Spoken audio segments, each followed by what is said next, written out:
Thank you all very much. Many of you have been asking about House Bill 500 and direct effects that it had with the flood mitigation. I'm very proud to stand here today and said that it was very important to our appropriation chairs and to the speaker that it be incorporated in this year's budget. I want to thank the American Flood Coalition, our local council of governments, county commissioners, a lot of members here in a bipartisan effort to make sure that we try to address what we can do on the flood mitigation side. It's no secret North Carolina had two over 1,000-year floods in the last 5 years. This bipartisan plan provides historic and unprecedented investment in tools to help the local communities recover from previous damage and prepare for future disasters. For every dollar spent on pre-disaster mitigation today, taxpayers save 4 to 7 in disaster recovery funding on the back end.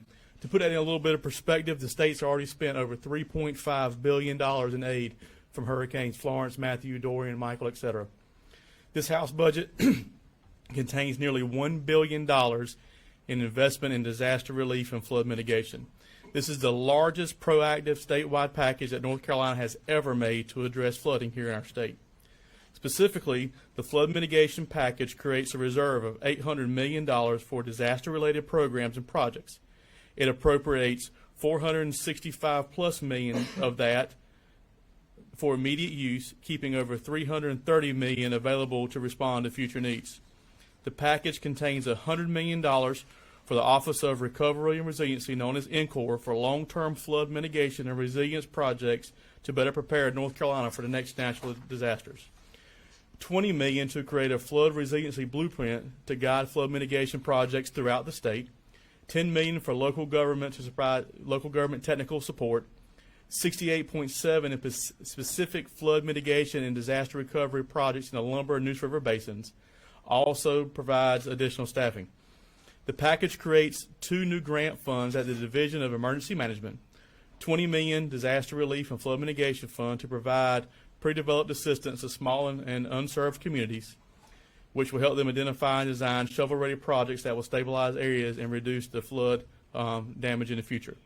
And $20 million in transportation infrastructure resiliency to create community-informed flood risk and vulnerable assessments that identify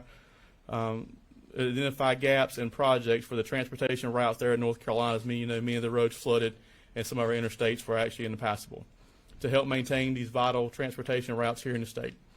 The package appropriates $40 million to the Coastal Storm Damage Mitigation Fund at DEQ, or Department of Environmental Quality, for grants to local governments for storm damage mitigation projects. $100 million to establish a local assistance for stormwater infrastructure investments fund, which will provide grants to local governments for projects that will improve or create infrastructure to control stormwater. The package appropriates $20 million for Habitat for Humanity to affordable home ownership for home repair projects in those underserved areas across the state. The package creates a new FEMA match program to house all funds used for the state share of FEMA costs.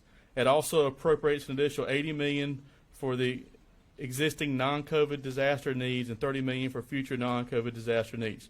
The package also appropriates $51 million in shovel-ready projects to go across the state. Thank you very much.